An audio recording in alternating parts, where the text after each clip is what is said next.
Fala, competidor! Você vai assistir agora um episódio do podcast Professor Campeão.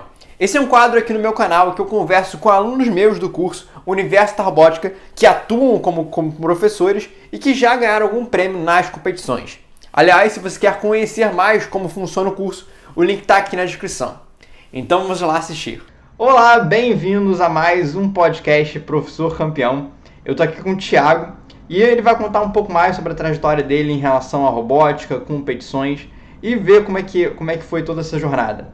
Então, Thiago, a primeira pergunta que eu gosto sempre de fazer é você falar qual é o seu nome, o que você faz, se você é professor de robótica, se você é professor de matemática, se você é técnico de equipes, qual é a sua função em relação à educação e de que cidade você está falando.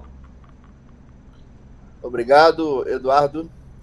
Então, cumprimentando aí toda a sua audiência, eu sou o Thiago Souza, eu sou professor universitário há 17 anos, né?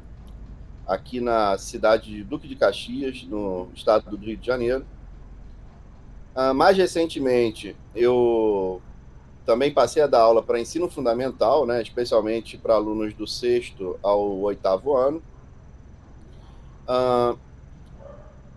De uma disciplina chamada de Maker, né? Dentro dessa disciplina, nós trabalhamos vários assuntos relacionados à tecnologia, como programação, robótica, né? Foguetes, entre outros assuntos. E eu sempre gostei muito de participar de torneios, de competições, não necessariamente ligados à robótica, mas a esportes, né? A programação. E a partir do momento que eu voltei a dar aula para ensino fundamental, né, há mais ou menos 2 anos e pouco, eu me interessei por torneios de robótica. Comecei a pesquisar sobre os torneios que existem no Brasil e, em algum momento, acabei te encontrando, né, encontrando o seu canal no YouTube. Naquele momento, agora, na verdade, início desse ano de 2021, eu me interessei pelo universo da robótica, me matriculei no curso, assisti algumas aulas e logo em seguida passei a manter contato com você, né?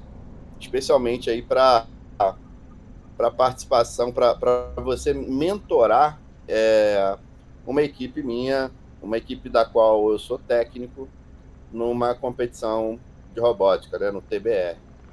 Entendi. E, bom, então vamos entrar um pouco mais nesse assunto da questão da aula Maker. Qual a idade dos alunos, normalmente? Então, são alunos ali Na verdade, na escola, eles têm aula de Maker desde o primeiro ano, a primeira série, né, lá do ensino fundamental. Mas eu, particularmente, pego alunos do 6º ao 9º ano. Ano passado eu dei aula somente até o 8º, mas eventualmente eu posso pegar alunos também do 9º ano.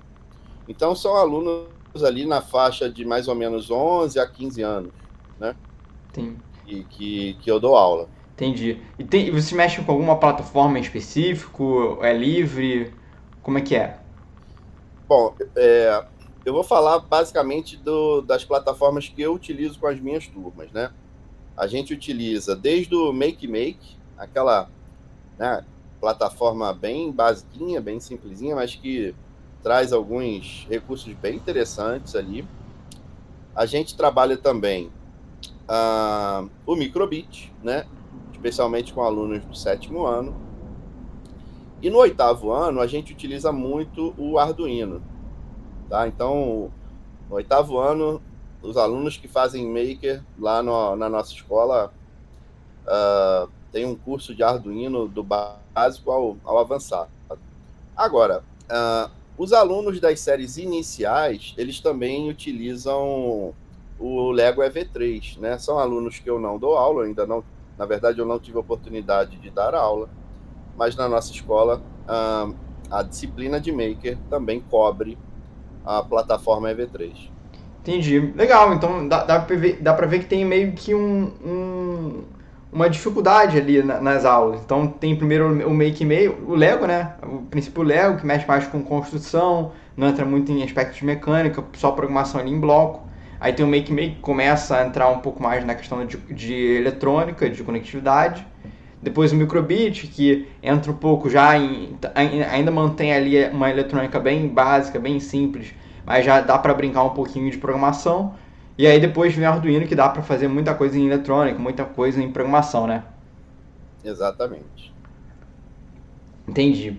E, bom, Thiago, acho que a segunda pergunta, você meio que já até falou, mas como é que foi a trajetória para você me conhecer? Como é que você me conheceu? Então, no início do ano, eu estava pesquisando a respeito, no início do ano de 2021, né? Eu estava pesquisando a respeito de competições, né, de robótica, e eu me deparei com alguns vídeos do seu canal no YouTube, e eu tive contato ali com um anúncio do universo da robótica.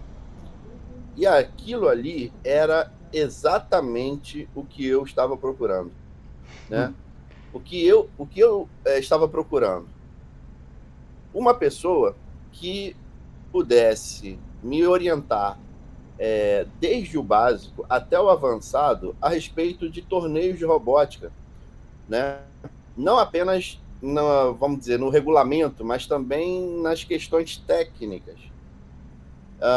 Eu tenho colegas professores que têm alguma experiência com competições desse tipo, mas assim, a gente tem dificuldade de se encontrar, não é sempre que a pessoa está disponível.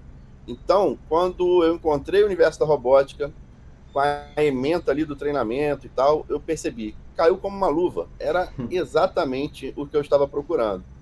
No meu caso, tenho bastante experiência com programação, conheço alguma coisa de robótica ali, né, Arduino principalmente, mas, por exemplo, não conhecia nada de EV3, né?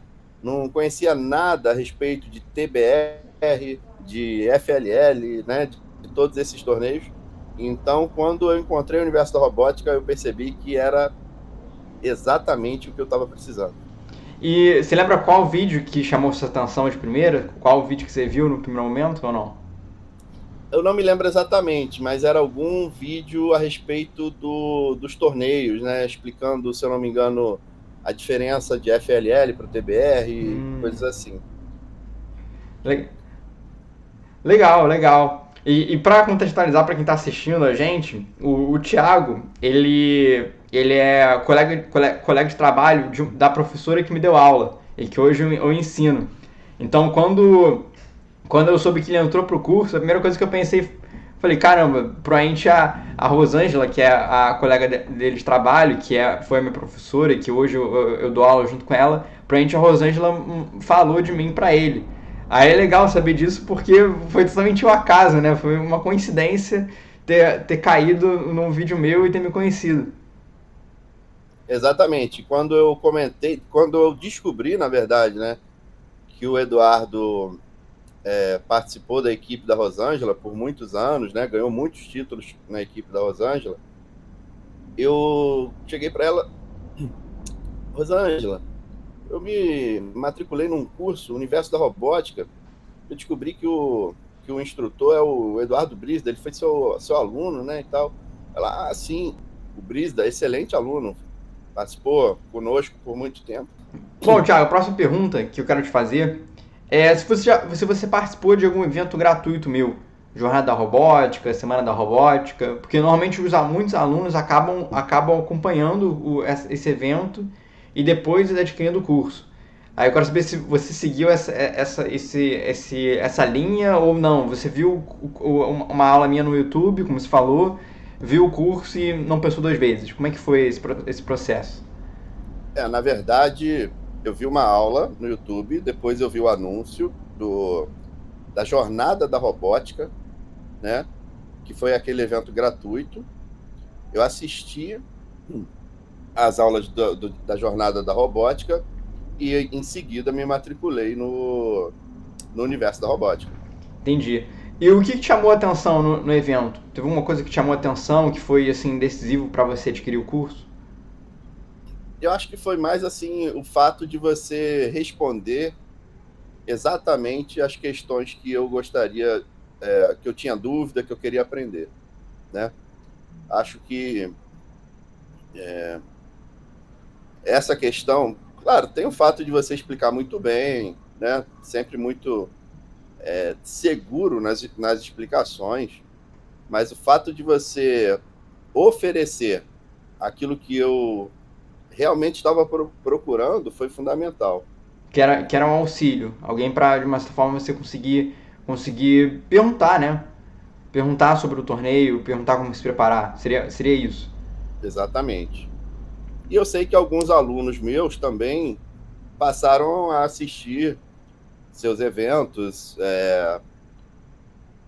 a acompanhar os seus vídeos no YouTube também, né? Então, de certa forma, houve a gente chama de snowballing, né? É É uma uma bola de bola de neve. neve É um efeito dominó, que aí um que assiste, o outro assiste e por assim vai. vai indicando. Né? Isso é muito legal. E, e quais torneios que você já participou? De robótica, de tecnologia, por assim dizer? Bom, então, esse ano de 2021 foi um ano de aprendizado, né? Eu tirei assim como um ano de aprendizado. Então, eu acompanhei um aluno, na verdade, dois alunos, na OBR, Olimpíada Brasileira de Robótica, porém, nós não participamos do torneio O prático. real, prático, só participamos do teórico, né?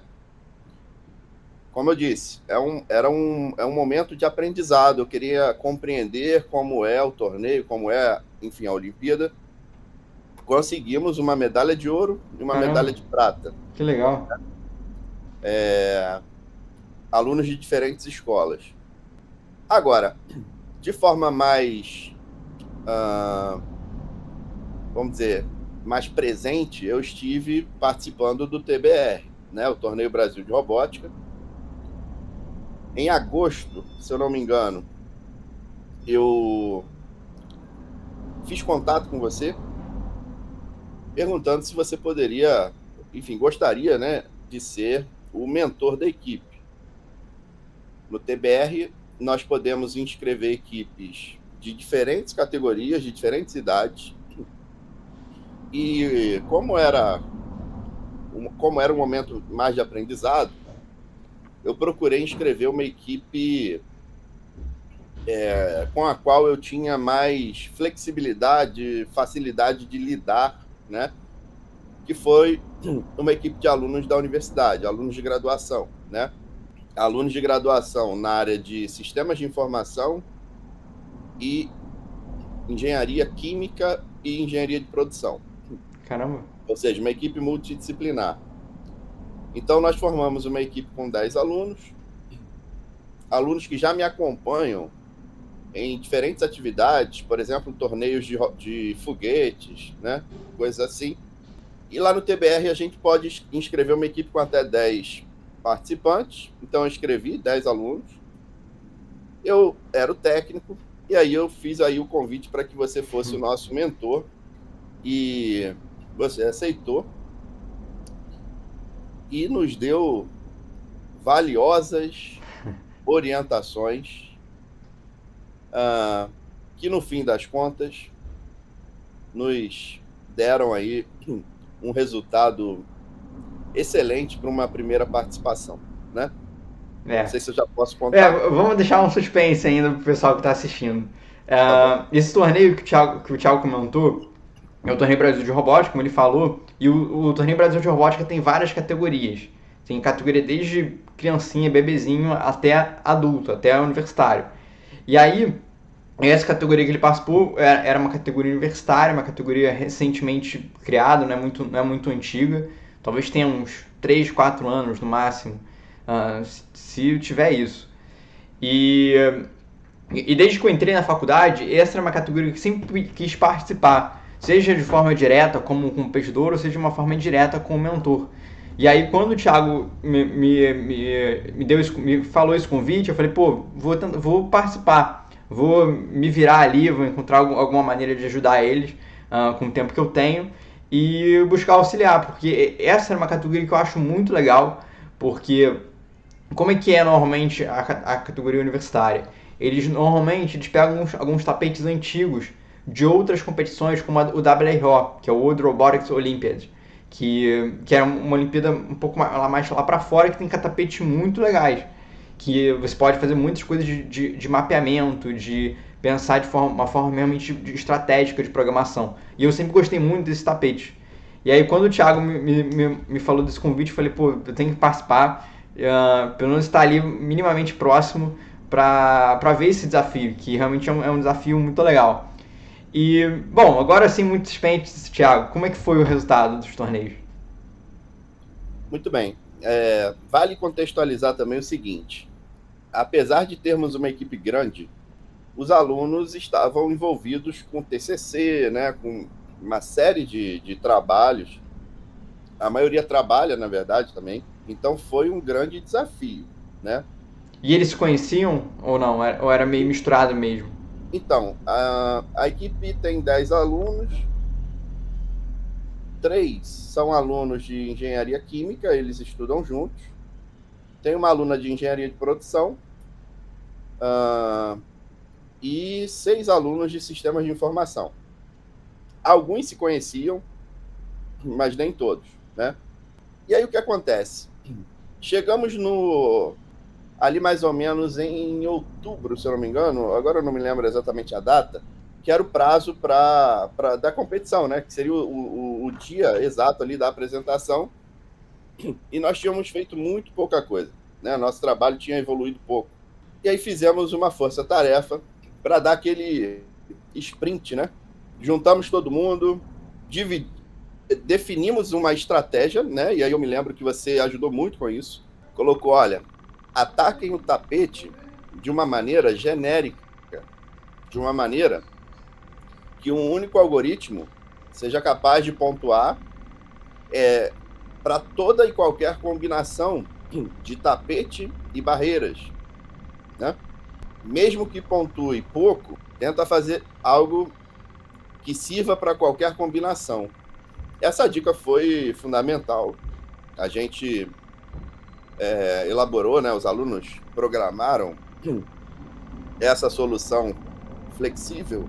E Thiago, aproveitando, só interrompendo, para contextualizar também para o pessoal do que está assistindo, como é que era esse tapete da categoria University, do TBR?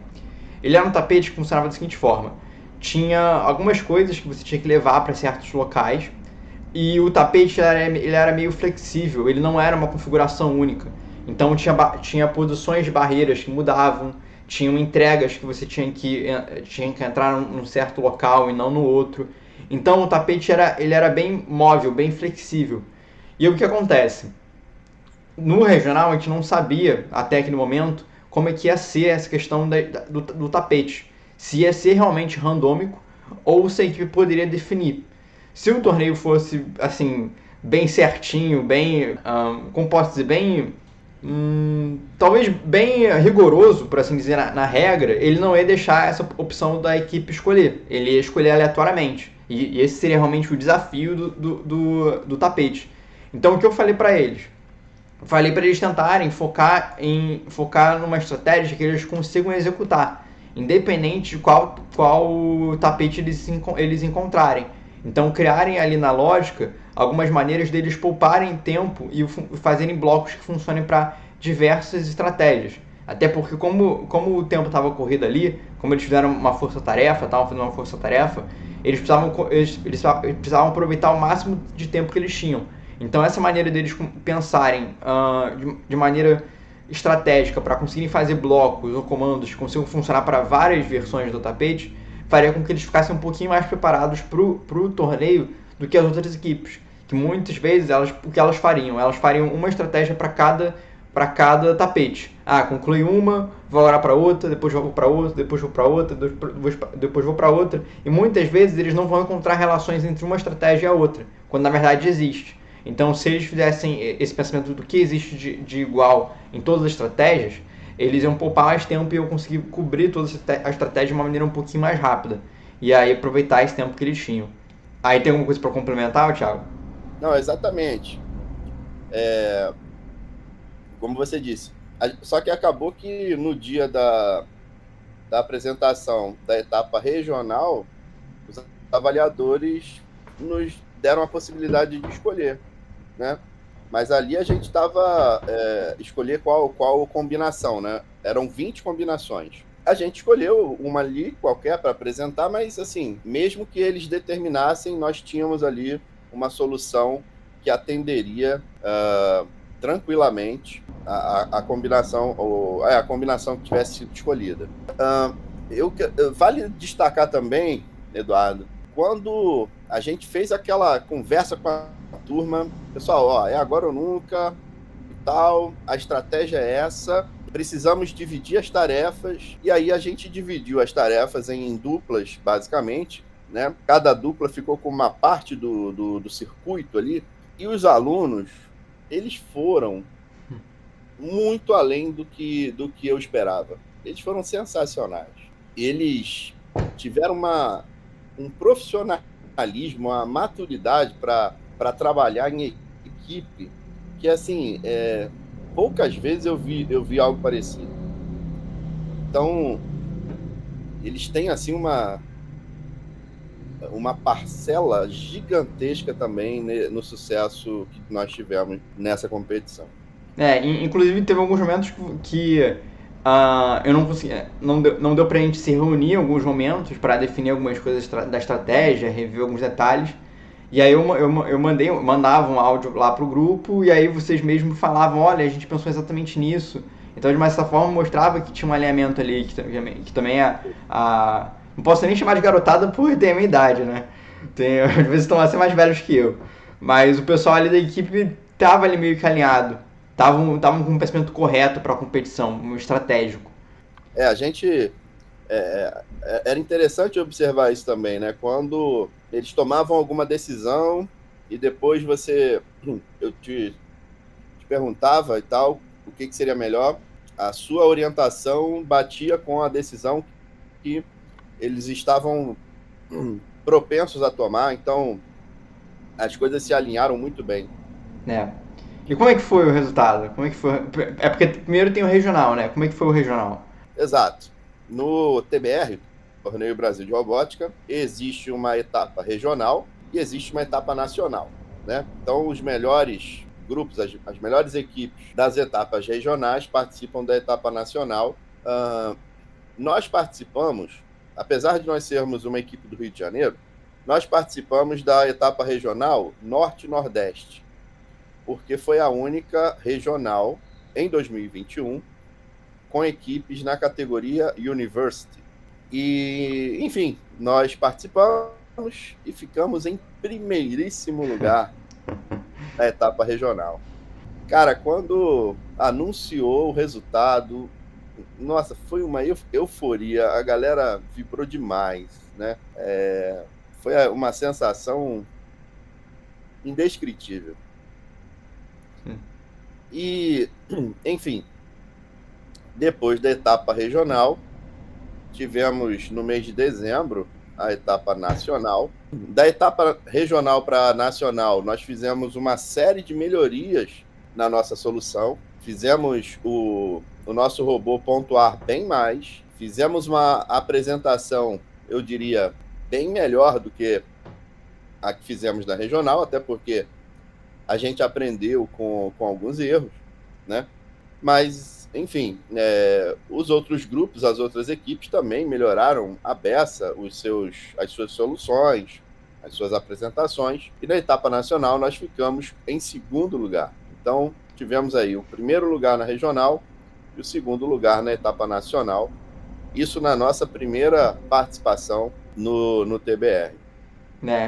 E isso é muito legal, porque no primeiro torneio você já ter um resultado de peso, tanto no regional quanto no nacional, mostra um empenho da equipe, né? Mostram que a estratégia feita, o trabalho executado por todo mundo ali teve um efeito, né?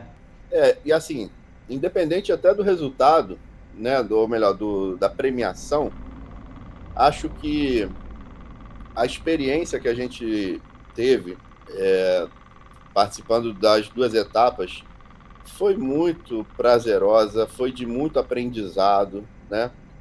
Então, sem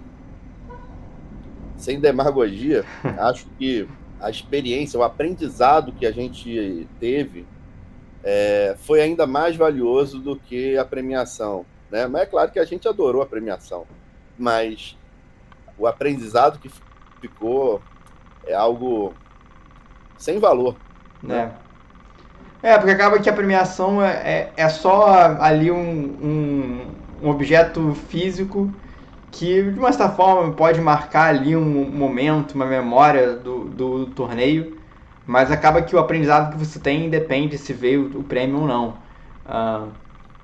Né? Eu pelo menos gostava, quando eu ganhava um prêmio, hoje eu olho para várias medalhas, ou até os prêmios do que tem lá no colégio, e eu, honestamente, eu não lembro muito como é que foi subir no palco ali e pegar o troféu. Eu não lembro dessa sensação de ganhar o prêmio. O que eu lembro é do torneio, é dos momentos ali de aprendizado, dos momentos de dificuldade, o que eu aprendi ali, o que deu certo, o que deu errado, quais foram as minhas melhorias como pessoa, como profissional.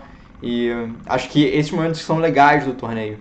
Assim, eu vou também aqui falar um pouco sobre a perspectiva. Vou tentar, na verdade, falar sobre a perspectiva dos alunos, sobre a perspectiva da universidade, né, da instituição, e também sobre a perspectiva do técnico, né, a minha aqui, do professor.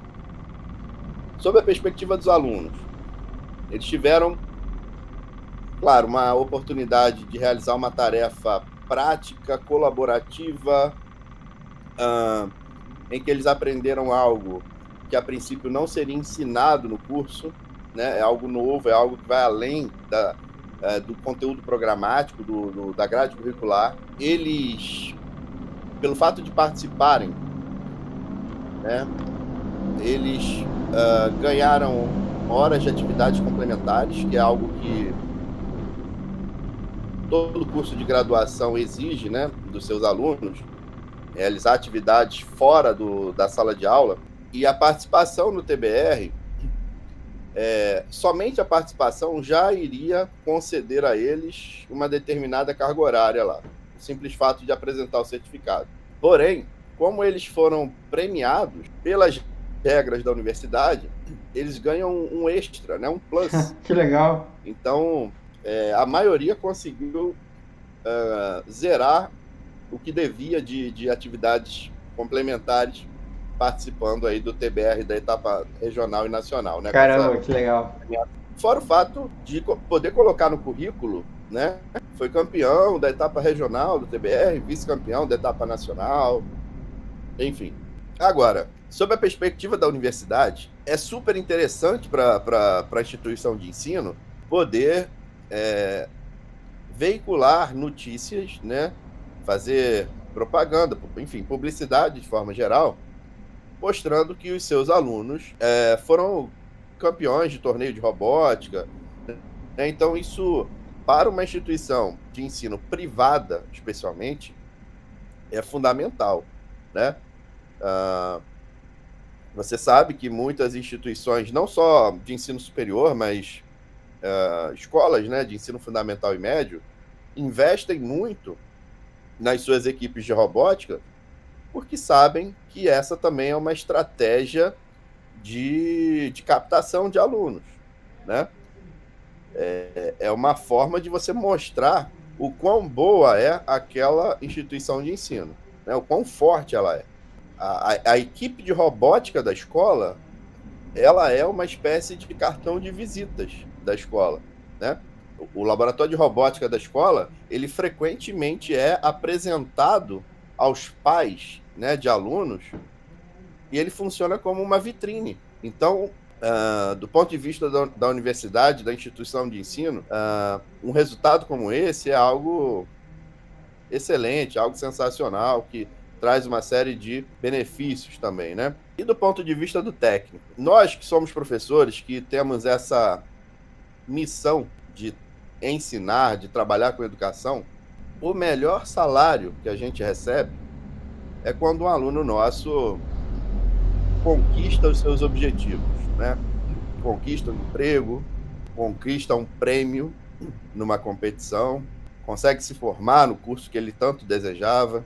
Então, quando a gente percebe que os alunos que tanto se dedicaram ali para essa competição conseguiram o objetivo deles, né? Conseguiram conquistar ali uma premiação, isso não tem dinheiro que pague, né?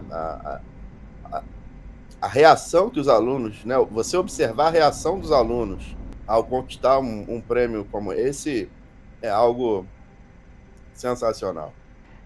Exatamente. E isso do aluno eu posso dizer por conta própria, porque eu já fui competidor, que é muito marcante, que é impossível você esquecer desses momentos, é impossível. E acaba que você fica ali guardado a sua história com aquele professor. Aquele professor fica ali registrado na sua mente com um momento bom, um momento ali gratificante. E disso da escola, da vitrine, realmente, a robótica hoje em dia acaba sendo muito vista como uma vitrine. Uma vitrine ali de mostrar uma escola inovadora, tecnológica, de olho ali na indústria 4.0, 5.0, que de uma certa forma abre muitos olhos dos pais que aparecem pelo colégio. E eu posso dizer lá pelo Franco que a vitrine é literalmente uma vitrine, porque a sala é toda de vidro. Então, a robótica é uma vitrine aberta. A pessoa não precisa nem mais abrir a porta, tocar ali a maçaneta para abrir, para apresentar. Ele fica lá de fora olhando como é que é todo o ambiente. E aí, se quiser realmente entender um pouco mais, aí pergunta, abre a porta e aí quem estiver lá responde. E eu acho que isso é uma maneira de marketing muito boa, né? Porque é um marketing positivo, que acaba que você investe na escola, investe nos alunos, investe na educação e acaba que o efeito disso é um marketing positivo para a escola. Então, ao invés de tentar criar anúncios, seja onde for, na internet, para mostrar que a escola é muito boa, que é excelente, criar alternativas mirabolantes para mostrar o potencial da escola, a melhor maneira de mostrar o potencial da escola é realmente com resultado, realmente com investimento em educação, tecnologia dentro da escola. Então, acho que isso é um ponto muito legal. E assim, Eduardo, você tocou aqui na questão do quão marcante para o aluno, né, um resultado como esse. Os meus alunos que participaram desse torneio, eles são alunos de graduação, a maioria já se formando. Eles nunca tiveram uma oportunidade como essa, né, de participar de um torneio de robótica ao longo do ensino fundamental e do ensino médio. Então, talvez para alguns deles, essa foi a primeira e última vez, né? Alguns já se formaram, né? Acabaram de se formar agora em dezembro, já estavam no último período. Então, talvez, como eu disse, talvez seja a primeira e última vez deles e isso vai ficar realmente marcado na vida deles, né? Espero que, de alguma maneira, eles consigam, né, participar de alguns eventos ainda, mas a gente sabe que os eventos, eles, em geral, são direcionados a alunos de ensino fundamental, médio e até de graduação, mas tem que estar cursando, né? Eu sei que tem alguns eventos que possibilitam ser robistas, mas também depende toda uma situação da pessoa, né? Se ela é envolvida naquilo, pode ser que ela participe, mas às vezes a situação própria da vida acaba te direcionando para caminhos que acaba não surgindo uma outra oportunidade. Então, isso vai ficar certamente marcado na vida deles, também na minha. E eu vou te falar que marcar um aluno na graduação é trabalhoso, porque no ensino médio, no ensino fundamental, você está ali com o aluno praticamente o ano todo. Mas com o professor de graduação, às vezes um semestre só que você vê ele, às vezes não é nem para considerar que é um semestre, porque às vezes é uma aula por semana. Então, um tempo mais curto ainda para criar ali um vínculo, um apego e realmente conseguir marcar a vida daquele aluno. Então, isso também é uma outra conquista muito legal. E agora a gente está na expectativa de receber a premiação, né? Eu fiz contato com a organização, eles já estão com a premiação da etapa regional, mas da etapa nacional ainda não. Então a gente vai marcar aí uma cerimônia bem bacana lá na universidade para realizar a entrega dessa premiação. Que legal, que legal. E, bom, Thiago, a princípio eram essas perguntas que eu queria fazer. Agora a gente está chegando na reta final desse bate-papo.